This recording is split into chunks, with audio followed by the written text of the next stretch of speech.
Question pour vous les hommes. Est-ce que notre autorité en tant qu'homme ne devrait pas davantage découler d'un véritable leadership?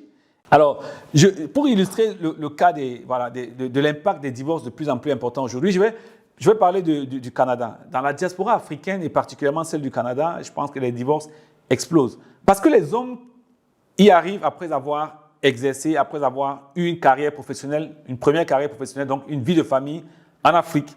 Et pour beaucoup, ils basaient leur autorité sur le pouvoir financier. Si pendant 10 ou 15 ans, vous avez basé votre autorité, votre domination sur votre conjointe, sur votre pouvoir financier, eh bien, on arrive au Canada où on a un système où, pendant la phase de transition, parce que quand ils arrivent, le temps que l'homme essaie de se stabiliser et trouver un autre emploi, quand ils ont des enfants, quand on a des enfants par exemple, le gouvernement, dans plusieurs cas que j'ai vus, arrive à donner des allocations familiales pour pouvoir survivre. Malheureusement ou heureusement, ces allocations sont payées dans un compte bancaire où on s'assure que la femme a la signature seule. Imaginez donc, qu'est-ce qui va se passer dans un système comme celui-là?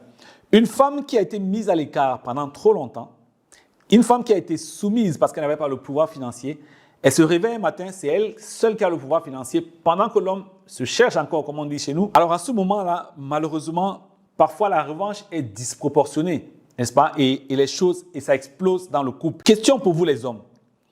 Est-ce que notre autorité en tant qu'homme ne devrait pas davantage découler d'un véritable leadership?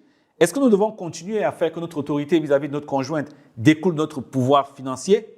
C'est une grande question que j'invite à réfléchir.